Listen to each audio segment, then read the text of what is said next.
orang desa tuh emang nggak pakai dolar guys. Mereka kemana-mana tuh masih berkuda, masih pakai elang gitu. Ke sekolah juga biasa kita ngorder ojol, mereka order kuda gitu. Terus kalau misalnya mau makan gitu ya, Nyindir ya, itu mereka nyindir kan harus Prabowo. berburu dulu, kalau nggak menombak di laut gitu. Nyindir nih ya. Beda sama orang-orang yang suka keluar negeri. Nah itu baru pakai dolar itu ya. Apalagi kalau keluar negerinya 1,5 tahun udah 50 negara. Nah itu namanya apa? World Tour. Itu World Tour. 11-12 sama Taylor Swift tuh. Lo semua udah nonton belum presiden lu pidatonya gimana? Orang desa itu nggak pakai dolar belanjanya, jadi nggak ngaruh dolar mau berapa rupiah pun. Tuh presiden lu aja kosongnya ngosong banget, astaga. Malu Purbaya tuh nangis denger curhatan lu. Pelenger ini orang, kok bisa sih jadi presiden aja. Pak Prabowo besok-besok kalau dikasih skrip buat pidato, dibaca lagi, jangan asbun ya Pak ya. Jangan asbun, seharusnya Bapak ngomong kayak begini nih. Mohon maaf untuk seluruh rakyat Indonesia, sekarang dolar naik dan rupiah nilainya melemah. Mohon untuk bersabar dan bantu kami untuk menyelesaikan masalah ini. Kami akan mencoba berusaha untuk menekan harga dolar agar nilai rupiah mulai menguat terhadap dolar. Dan juga supaya agar tetap harga-harga kebutuhan pokok BBM tetap stabil dan daya beli masyarakat di Indonesia tidak menurun serta tidak terjadi inflasi. Jadi mohon maaf, tolong bersabar, dalam waktu dekat ini akan kami usahakan nilai rupiah membaik. Akan kami cari langkah-langkahnya untuk mengatasi masalah ini. Mohon maaf yang sebesar-besarnya. Udah Pak, begitu aja Pak. Itu kan enak kalau kayak begitu Pak. Kagak ngomongnya kagak begini nih. Desa ini kagak pakai dolar. Desa ini kagak pakai dolar. Gini. Dah. Enggak begitu Pak. Okay. Mau dolar berapa ribu kek, kan kalian di desa-desa nggak pakai dolar. Yang pusing yang Ini itu, dia yang suka pidatonya. keluar negeri. Ayo. Masalah pelemahan rupiah itu nggak sesederhana mikir.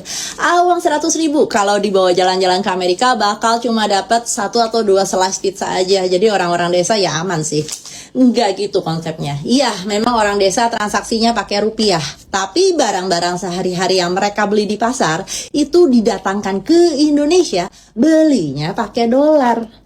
Nah, ayo kita buka data dari Badan Pusat Statistik dan Badan Pangan Nasional terbaru. Bawang putih, 90% lebih pasokan kita itu diimpor. Mau bikin bakwan atau mie sayur di desa? Iya, pakainya bawang impor. Gandum, 100% impor. Indonesia nggak bisa nanam gandum. Mie instan yang biasa kita makan, tepung buat bikin bala-bala atau gorengan di warung, semuanya dari gandum impor. Kedelai, Indonesia itu hanya mampu memproduksi kisaran 20-25% dari total kebutuhan konsumsi selama setahun. Jadi kisaran 80% kedelai itu diimpor. Tempe, tahu yang jadi makanan harian rakyat Indonesia, bahan bakunya dibeli pakai dolar. Nah, begitu rupiah melemah terhadap dolar, biaya impor komoditas-komoditas tadi melonjak naik. Efek dominonya kemana? Harga bawang putih, mie instan, gorengan, tahu tempe, sampai beragam bahan baku masak dan barang sehari-hari di pasar desa ikutan naik. Artinya apa? Kalau mata uang rupiah kita melemah, kemampuan belanja masyarakat, bahkan yang ada di desa pun ikut terancam. Itu baru permulaan. Yang jauh lebih ngeri adalah efeknya ke lapangan kerja. Karena investor asing mulai kabur. Gimana mekanismenya? Kita bahas tuntas di part 2. Izin berkomentar sedikit teman-teman. Ya, menurut saya Prabowo ngomong begitu, itu adalah sebagai bentuk defensifnya dia. Yang menurut saya bingung juga. Entah kenapa sebagai seorang pemimpin, kok anti kritik banget dan anti banget ya dikritik oleh ahli-ahli, pengamat-pengamat dan rakyat ya. Makanya dia bilang, alah ngapain pusing, orang desa nggak pakai dolar ya, orang desa nggak main saham. Ini kan sebenarnya bentuk pembelaan diri yang nggak perlu. Pemimpin itu memang harus siap makan hati, pemimpin itu harus siap dikritik, bahkan mohon maaf ya, pemimpin harus siap dicaci maki. Ya, kenapa? Karena itu resiko memimpin. Ya, tapi dari semua kritik itu mereka tetap rakyat. Ambil saripatinya, ambil poin-poin pentingnya, tidak semua kritik itu jahat dan keliru. Tapi itu adalah bentuk masukan-masukan. Dari mana saya bisa berpendapat seperti ini? Gak usah jauh-jauh. Dari Bapak Joko Widodo, dari Mas Gibran, ketika mereka dikritik, itu masukan. Sehingga ketika Pak Prabowo terlalu defensif, selalu membela diri, menurut saya ini belum mencerminkan sikap pemimpin yang sejati. Karena pemimpin yang sejati, dia rela tidak membela dirinya, ya, tapi dia fokus bekerja, ya, tidak seperti sekarang menyepelekan dolar. Nggak usah jauh-jauh, harga tempe, harga kedelai dan segala macam. Saya tanya, BBM bayar pakai apa? Pakai dolar. Ya, asumsi di APBN 70 dolar. Harga minyak udah hampir 100 dolar karena perang. Dibayarnya pakai dolar, dolarnya mahal. Bayangkan berapa banyak anggaran yang harus dipotong sana sini untuk menutupi subsidi BBM. Kalau dolar mahal, minyak mahal. Minimal dolarnya aman, kuat. Ya, jadi jangan menyepelekan seperti itu untuk Pak Prabowo ya. Kita lanjut. Nggak ada urusannya dolar naik sama desa. Oh ya betul lah. Karena kami tinggal di desa ini masih pakai ini kuda. Kadang pakai elang kami. Ya kan? Kalau makan kami masih berburu kami. Iya, kalau kadang-kadang kalau di laut apa di sungai kami nombak. Nyari ikan udah nggak ini. Udah nggak pakai jaring-jaring lagi. Nombak kami. Iya. Udah itu kalau mau kemana-mana nggak pakai gojek lah kami nih. Pakai kuda. Kalau mau makan kami nggak pesan-pesan gojek, GoFood segala nggak pernah. Kami berburu tombak kami ini, ya kan? Enak lah kalau kami ini hidup di desa mah nggak usah dipikirin karena kami ini bisa hidup mandiri gitu. Di sini kan banyak hewan-hewan yang berkeliaran, bisalah kami bertahan hidup. Nggak ada hubungannya dolar naik.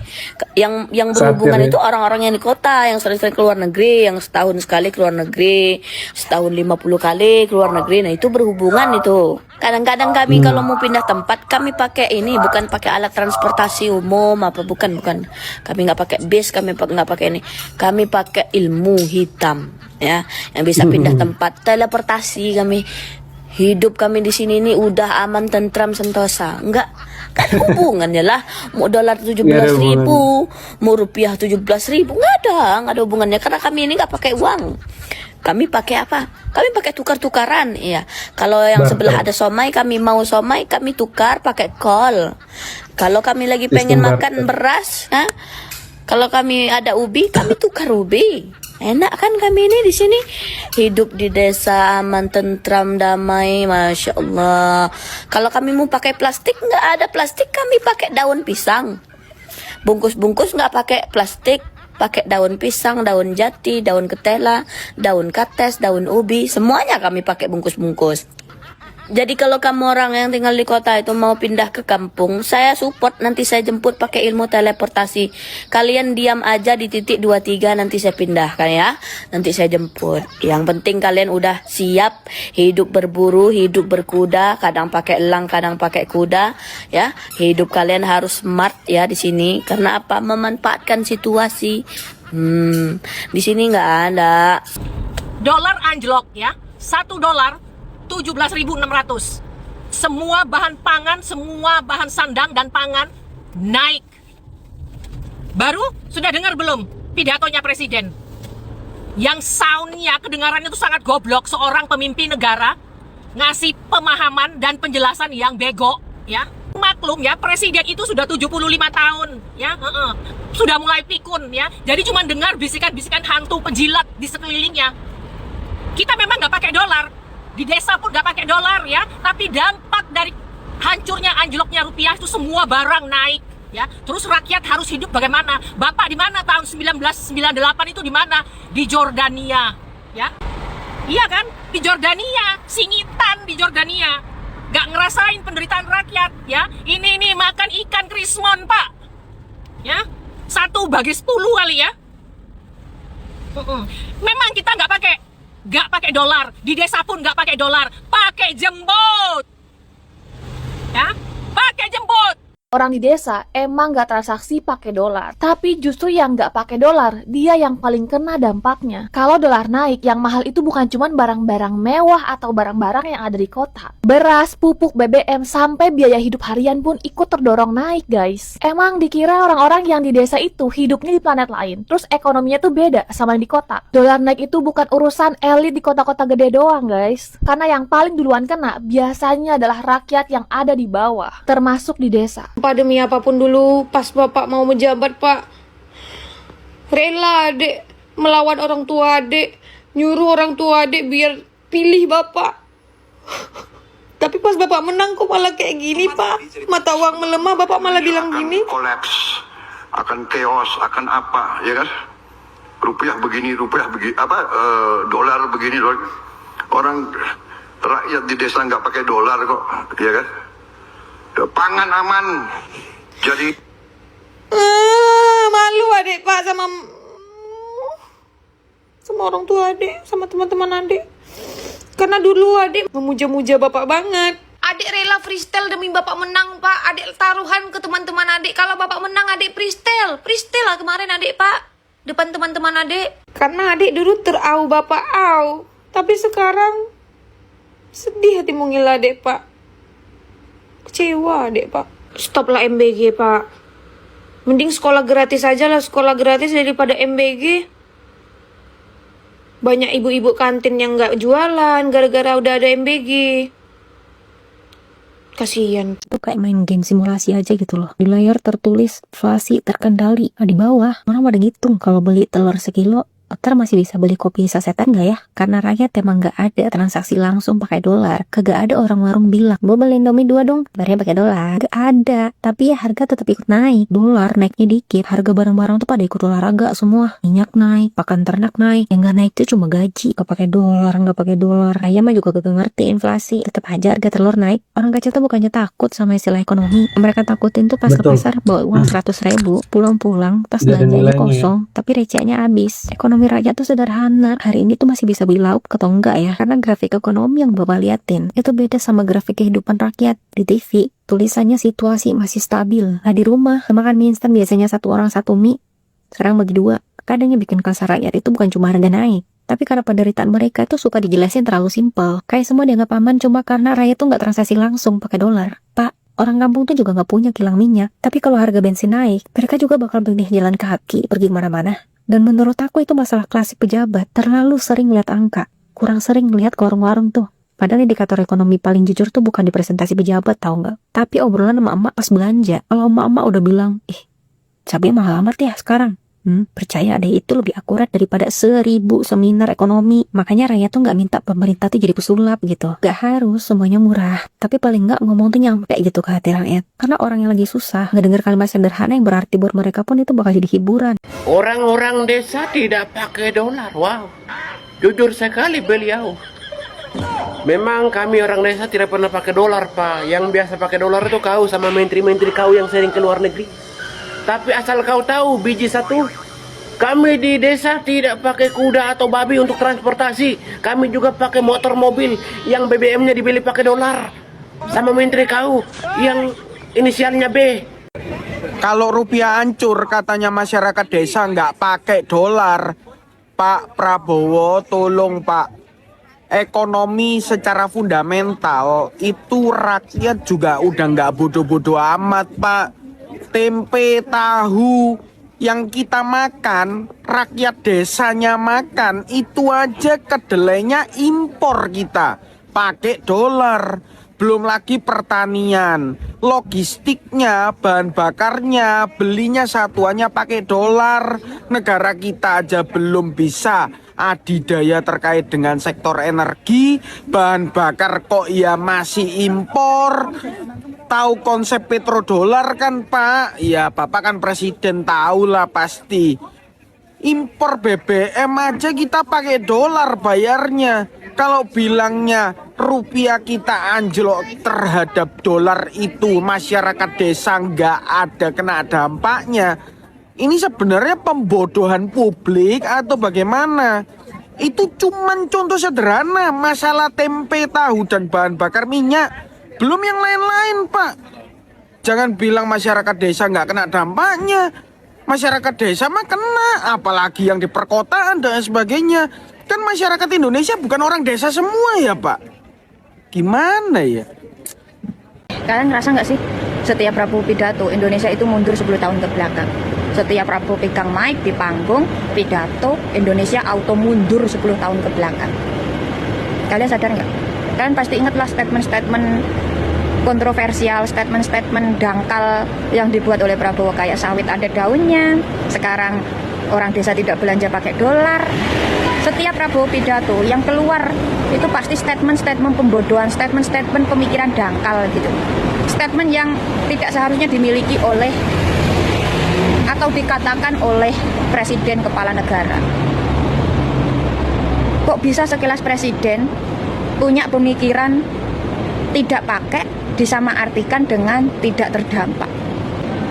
Kalau Prabowo aja kualitasnya kayak gini, pantesan Soeharto kemarin tidak membantu pemulangan Prabowo dari Yordania, pantesan.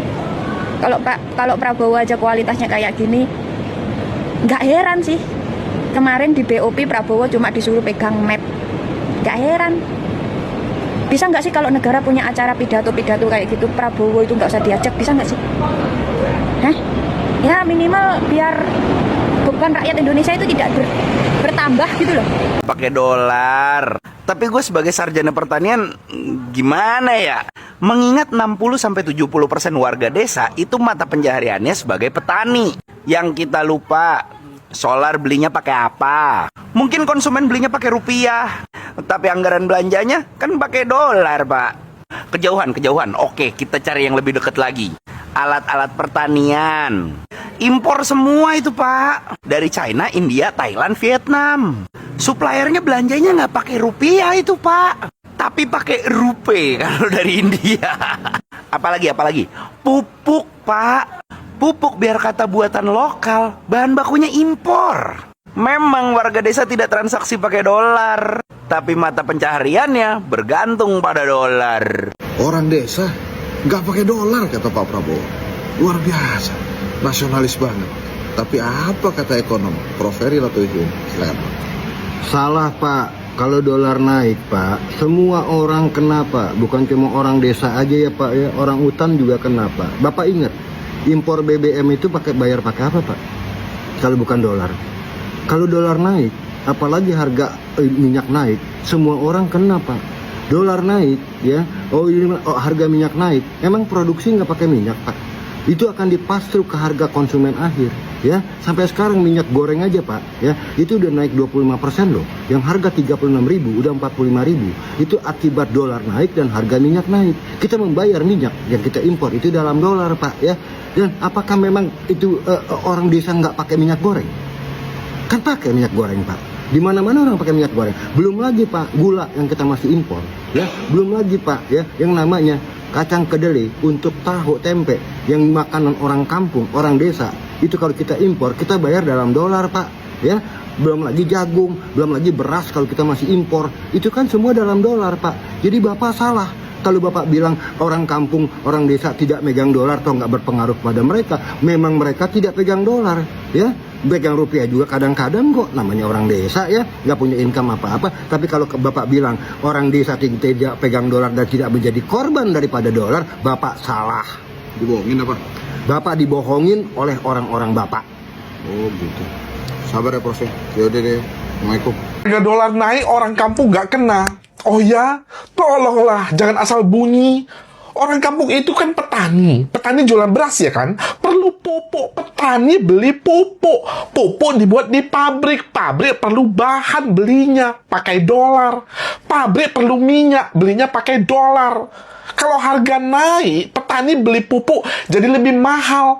Pupuk sekilo yang tadinya 10.000 jadi 15.000. Beras itu dijual ke kota kan, bawanya pakai apa? Pakai truk. Truk perlu bensin. Bensin pakai dolar.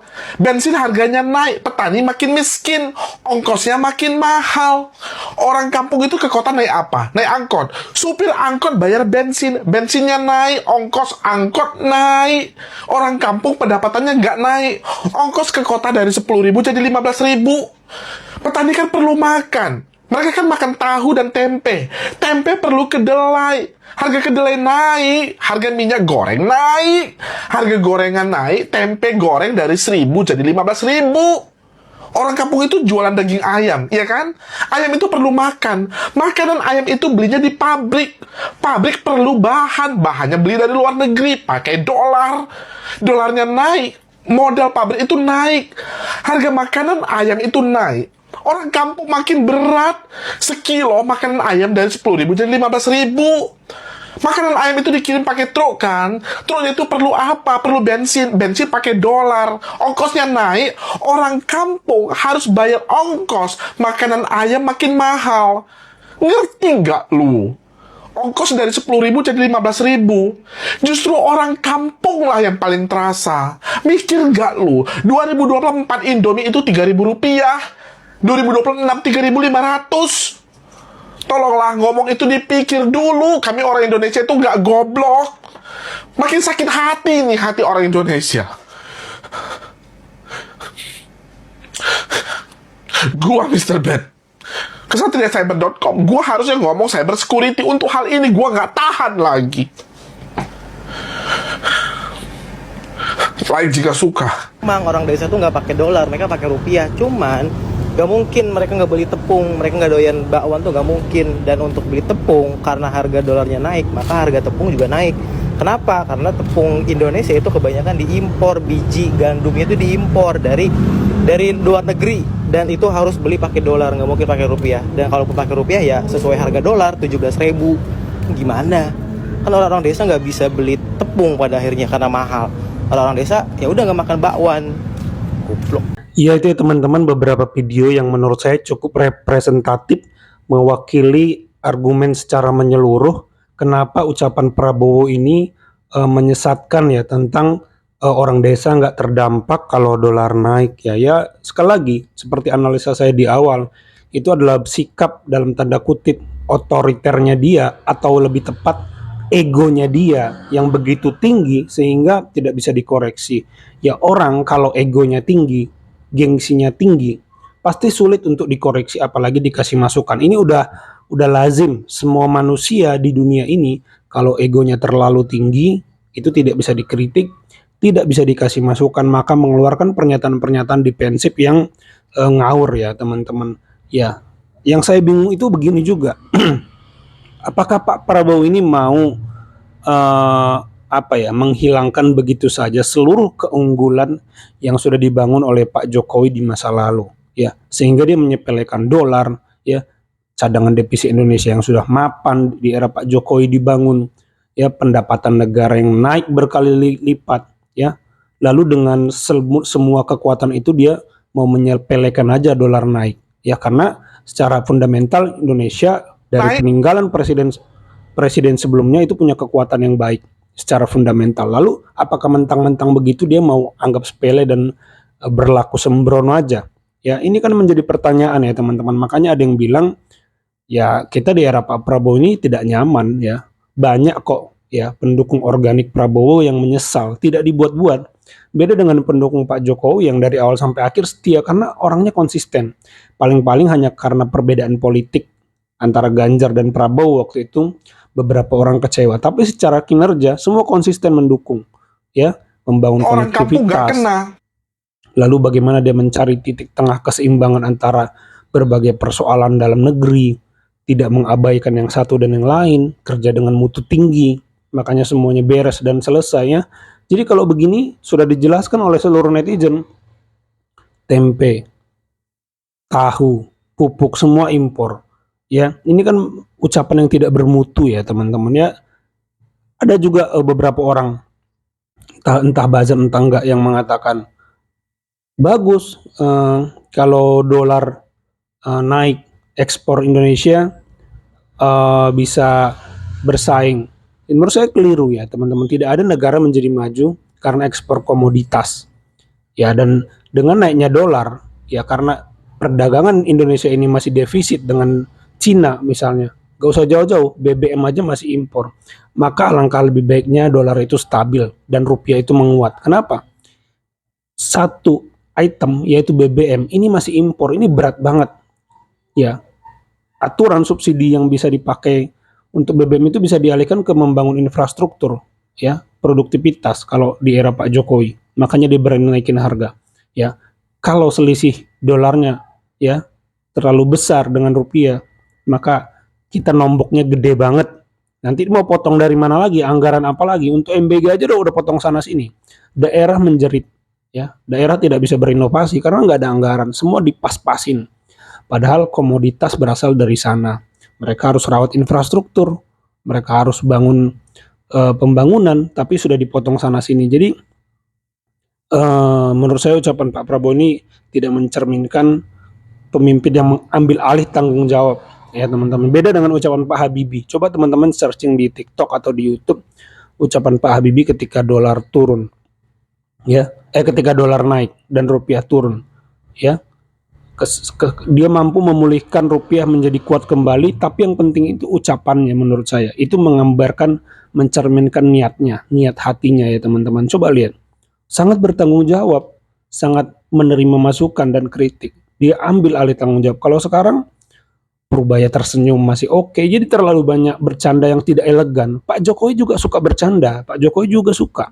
Tapi elegan, ya, elegan, tepat waktu. Kapan harus bercanda, kapan tidak. Kalau sekarang saya melihatnya terlalu sembrono di berbagai bidang, di berbagai pengelolaan. Gak usah jauh-jauh, coba lihat IHSG turun, dolar naik, rupiah melemah, outlook ekonomi Indonesia negatif. Kenapa? Karena dianggap terlalu sembrono. The Economist baru saja mengkritik, ya, Indonesia dinilai terlalu boros, ya, padahal efisiensi judulnya, tapi kok boros hasilnya, ya. Lalu juga dianggap terlalu otoriter, terlalu sentralistik, mengambil alih koperasi daerah merah putih, ya, yang dimana ternyata malah jual sembako. Saya nggak ngerti, ini koperasi itu setahu saya dari anggota untuk anggota, ada gerakan alami di sana, ada pengabdian dari nabung sekian sehingga akhirnya menjadi anggota setia, anggota terpercaya. Itu koperasi semangatnya. Ini saya nggak ngerti kok malah dagang-dagang barang-barang Unilever, barang-barang dari Indogrosir, saya nggak mengerti dah. Jadi terlalu banyak model pembangunan, model bisnis yang kita tidak bisa pahami dan ya sembrono aja sih. Ya, kalau menurut teman-teman bagaimana, coba tambahkan di kolom komentar. Itu saja video kali ini, terima kasih yang sudah menyimak sampai selesai. Sampai jumpa di video saya selanjutnya.